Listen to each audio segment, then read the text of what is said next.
तो फ्रेंड्स, आज की जो ये टॉपिक है ना, ये बहुत ही छोटी टॉपिक है। और यहाँ पर जो लेकिन ये जो जो लोग स्टिचिंग करते हैं उनके लिए तो ये बहुत ही बड़ा मसला हो जाता है कि जब वो प्रिंसेस कट ब्लाउज़ बनाना शुरू करते हैं तो उनके जो कप हैं वो दोनों मतलब दोनों साइड के लेफ़्ट और राइट दोनों ऊपर नीचे हो जाते हैं। या कभी क्या होता है, मेन फैब्रिक जो है ये ब्लाउज़ का और ये जो अस्तर है, तो ये इसमें से कोई एक छोटा और कोई एक बड़ा हो जाता है। क्यों हो जाता है और एक साइज़ में क्यों नहीं आते हैं? तो फ्रेंड, एक तो सबसे बड़ी बात है, कटिंग बहुत मायने रखती है। पहले सबसे मेन इम्पोर्टेंट है कटिंग। 90% तो कटिंग का ही खेल होता है कि आप जितनी अच्छे से कटिंग आपने की है उतनी ही अच्छे से आप इसकी स्टिचिंग कर पाएंगे। यहाँ पर मैंने एक चीज़ और ध्यान में आपको देना है कि आपको हाफ हाफ इंच कपड़े जो है ना साइड साइड से छूटे रहने चाहिए सब में। आप बिगनर्स हैं, और अगर आप बिगनर, मैं स्पेशली ये बिगनर्स के लिए बना रही हूँ क्योंकि ये सब टॉपिक बिगनर्स को ही ज़्यादा प्रॉब्लम देती है। तो फ्रेंड, आपको ना यहाँ पर ना क्या करना है ना कि सारे मतलब जो मेन जो ये है अस्तर है, अस्तर की मेन जो मेजरमेंट के हिसाब से कटिंग होती है और टक्स डाले जाते हैं। जैसे हमने दोनों में जो पॉइंट टक्स डाले हैं, ये सारी चीज़ें अस्तर में ही हमें क्लियर करके करना पड़ता है कटिंग। जैसे यहाँ भी है तो ये टक्स पॉइंट है, जो हम टक्स मिलाने वाले हैं ना वो टक्स है, तो वो भी मैं आपको आगे बताऊँगी कि क्या करना है। और यहाँ पर ये भी है, तो ये सारी चीज़ें हैं और एकदम मेज़रमेंट के अकॉर्डिंग परफेक्ट जो है ना, एकदम थोड़ा-सा भी मतलब एक सूत भी हमें बढ़ाना नहीं है। जो मेज़रमेंट है उसी के अकॉर्डिंग हम अस्तर की कटिंग करते हैं। उसमें जो भी एक्स्ट्रा हमें लेना होता है वो हम पहले ही ऐड कर चुके होते हैं। लेकिन जो मेन फैब्रिक होता है ना, उसको हमें हाफ हाफ इंच चारों तरफ से बढ़ाना पड़ता है। तो ये क्यों बढ़ाना पड़ता है? वो इसलिए फ्रेंड, क्योंकि ये अगर हम स्टिच करते हैं ना, थोड़ा-सा भी कपड़े अगर आड़े तिरछे हो गए, तो ये नहीं होगा कि हाँ, हमारे अस्तर बड़े पड़ गए या हमारे हमारे मतलब अस्तर छोटे पड़ गए, ऐसा कुछ भी प्रॉब्लम नहीं आएगा आपको और बहुत ही आसानी से सिल जाएगी। तो यहाँ पर ये जो है ना, तो इसलिए हम इसको थोड़ा-सा एक्स्ट्रा लेते हैं। तो बहुत लोग क्या करते हैं, जैसे जो अस्तर लेते हैं एकदम परफेक्ट उसी में वो क्या करते हैं कि मेन फैब्रिक को भी कट करते हैं। और दूसरी बात क्या है ना कि ऐसा कभी मत कीजिए, हाफ हाफ इंच एक्स्ट्रा ज़रूर लीजिएगा। दूसरी बात है कि जब भी आप कटिंग करें ना, तो कपड़े, हर मेन फैब्रिक जो होती है ना, वो अलग-अलग किस्म के कपड़े होते हैं। उसमें बहुत सारे कपड़े ऐसे होते हैं जो रेशे निकालने वाले होते हैं। तो आपको इस चीज़ का ध्यान रखना है कि रेशे निकलने वाले हो या कुछ भी हो, कॉटन है तो ही आप बराबर से कटिंग करिए, नहीं तो, और विगनर्स है तो भी आप थोड़ा-थोड़ा बढ़ा करके कीजिए। जो आप परफेक्ट जो कटिंग करते हैं, जो प्रोफेशनल है, उनके लिए तो बात अलग है, उनके लिए तो ये वीडियो है भी नहीं, ये तो बिगनर्स के लिए है। तो आपको हाफ हाफ इंच, क्योंकि उसमें रेसे जो निकलते हैं ना, तो कभी कभी हमने कटिंग कर दी और टाइम नहीं मिला सिलने के लिए, तो उसके रेसे खुल जाते हैं, तो वो क्या करते हैं ना कि अस्तर बड़े और मेन फैब्रिक छोटे हो जाते हैं।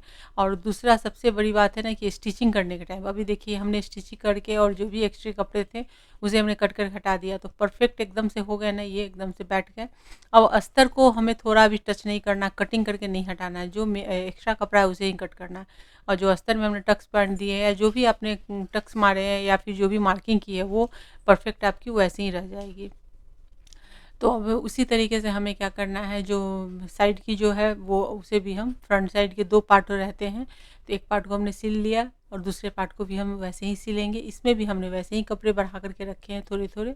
तो कपड़े आपको बढ़ाने हैं, उसके बाद आपको अच्छे से इसको सेट करने हैं। अगर आप बिगिनर्स हैं, आपको दिक्कत होती है तो आप पिन लगा लीजिए। और यहाँ पर क्या करना है ना कि इसको अस्तर को, अगर आप दिक्कत हो रही है तो पिन से आप इसको पहले आप अच्छे से इसको ये सिक्योर कर लीजिए और फिर आप से स्टिचिंग को डालिए, धीरे धीरे पिन हटाते जाइए और स्टिच करते जाइए।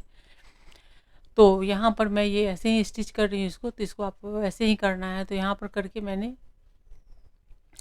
इसे भी मैंने इसके साथ में बैठा दिया है। हाथ जैसे मैं लगा करके और कपड़े को सीधा कर रही हूँ, वैसे ही आपको करना है।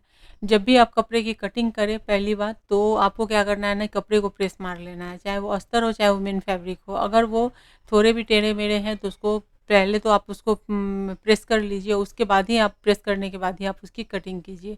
क्योंकि आप बिगिनर से आपको प्रॉब्लम आएगी। जो मतलब प्रोफेशनल होते हैं, जिनको वो हैबिट होती है ना, तो वो तो आड़े तिरछे मतलब रिंकल्स वाले कपड़े भी कट करेंगे और उसको आसानी से सिल लेते हैं। जैसे मेरे थोड़े बहुत पड़े हुए हैं तो भी मैं हाथों से उसको प्लेन कर लेंगी, ज़्यादा रहते हैं तो मैं भी प्रेस मार लेती हूँ, क्योंकि क्या होता है ना कि इससे फिनिशिंग बहुत अच्छी आती है कपड़ों की। तो बस वही हमें करना है, तो यहाँ पर फिनिशिंग को ध्यान में रखते हुए हम प्रेस भी मार लेंगे। तो ये सारी चीज़ें कुछ मतलब मैं जो हूँ ना टिप्स दे रही हूँ, ऐसा कुछ भी मैं कटिंग और स्टिचिंग में जो टिप्स रहते हैं जिसके कारण ब्लाउज परफेक्ट बनते हैं या फिर अच्छे नहीं बनते, तो ये इस तरीके की छोटी-छोटी टिप्स अगर पता नहीं है ना, तो फिर आपके ब्लाउज परफेक्ट नहीं बन पाते, फिर आप एक्सपीरियंस के साथ ही सीखते हैं।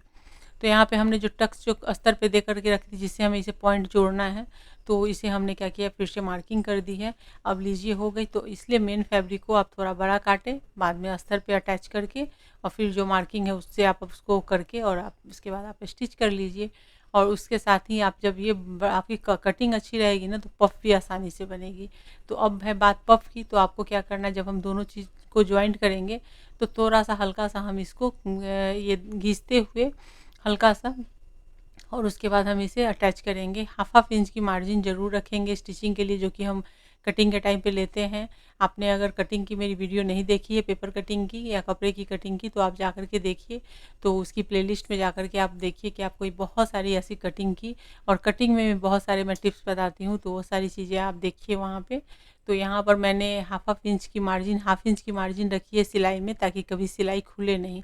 और ऊपर से मैं एक और स्टिच कर दे रही हूँ। तो हमेशा डबल सिलाई करें, क्योंकि डबल सिलाई करने से ना स्टिचिंग खुलने का भय कभी नहीं रहता है, और ब्लाउज अच्छी रहती है। अब यहाँ पर आप चाहें तो बाद में ओवरलॉक कर दें, और ये जो है ना, ये टक्स से टक्स मिल जाने चाहिए। जो दोनों पे हमने कट डाले थे ना, वो दोनों पॉइंट बराबर मिलने चाहिए, तभी जा कर के आपकी जो पफ है ब्लाउज की वो उड़े। तो यहाँ आप देख सकते हैं, ये मैंने बिना पफ की बनाई है। पफ मतलब जो रेडीमेड पफ जो डालना होता है वो हमने नहीं डाला, फिर भी इसकी पफ अच्छी उठी है। और अब पफ अगर डालना हो ना, तो इसमें आप आसानी से फिर पफ भी यहाँ पे ऐड कर सकते हैं, उसको लेकर के आप उसको टक कर सकते हैं। उसकी वीडियो भी देखनी है या उसे सीखना है, तो मेरे चैनल पर अपलोड है, आप देख सकते हैं। और जल्दी मैं फिर पफ वाली वीडियो और भी लाऊंगी। तो उसी तरीके से आपको दूसरी साइड का भी आपको वैसे ही अटैच करना है। इस टक्स पैंट से टक्स पैंट को मिलाना है, तो आपको उस तरीके से ऊपर से या नीचे से आप जो भी सिलाई कर रहे हैं, लेकिन टक्स से टक्स मिलने चाहिए। बीच से कभी भी सिलाई मत कीजिएगा। जैसे बहुत लोग क्या करते हैं, उनके टक्स नहीं मिल रहे हैं बराबर से, तो वो बीच से ही सिलाई शुरू कर देते हैं, एक तरफ से ऊपर जाते फिर आके नीचे से, तो वैसा मत कीजिएगा। हमेशा सिलाई एक तरफ ऊपर से ही लीजिए। और बहुत लोग नीचे से बोलते हैं, तो मैं तो कभी नीचे से नहीं करती हूँ, ना ही मैं सिखाती हूँ आप लोगों को कि नीचे से आप लोग सिलाई ऊपर की तरफ जाए। हमेशा ऊपर से नीचे की तरफ आए। तो ऊपर से नीचे की तरफ आए, उसमें क्या होता है ना, कभी कभी आपको लगता है कि कोई एक पार्ट का थोड़ा बड़ा है, कोई एक पार्ट थोड़ा छोटा है, तो उसको वो ऐसा रहता नहीं। कटिंग अच्छी रहेगी तो नहीं होगा। अगर कटिंग में गड़बड़ रही और कोई एक पार्ट बड़ा छोटा हो गया, तो जो छोटा पार्ट है उसको थोड़ा हल्का हल्का घींच करके आप उसको बड़े वाले से के साथ में अटैच कीजिए, लेकिन टक्स से टक्स मिलना चाहिए। और बाकी जो एक्स्ट्रा हो उसको कट करके आप मैनेज कर सकते हैं, क्योंकि कभी कभी क्या होता है, ब्लाउज की कटिंग हो जाती है, और कभी ऐसा किसी के साथ मिस्टेक ऐसा हो गया हो कि एक साइड थोड़ा सा 1 इंच आधी इंच से बड़ा हो गया हो, तो आप लास्ट में उसको मैनेज कर सकते हैं। उसको कट करके नीचे से निकाल दीजिए और स्टिच मार दीजिए, तो हो जाती है। वो भी मैं कभी आपके साथ दिखाऊंगी, कभी ऐसी प्रॉब्लम मेरे किसी ब्लाउज में आई हो, और नहीं तो मैं लेकर आऊँगी और आपको दिखाऊंगी। तो लीजिए, ये स्टिचिंग बहुत मायने रखती है यहाँ पे। तो आप अच्छे से आपने स्टिच कर दिए, तो एक तो पफ एकदम से देखिए ये बैठेगी। अब इसमें आप चाहें तो आप इसमें पैड लगा सकते हैं, पैडेड ब्लाउज इसे बना सकते हैं। तो ये हो गई है, पफ भी रेडी हो गई है, स्टिचिंग बराबर है। तो फ्रेंड, वीडियो पसंद आई हो तो वीडियो को लाइक शेयर और कमेंट कीजिए। चैनल पर पहली बार विजिट कर रहे हैं तो चैनल को सब्सक्राइब करके बेल के आइकन को जरूर से क्लिक कर दीजिए आने वाली वीडियो की नोटिफिकेशन के लिए।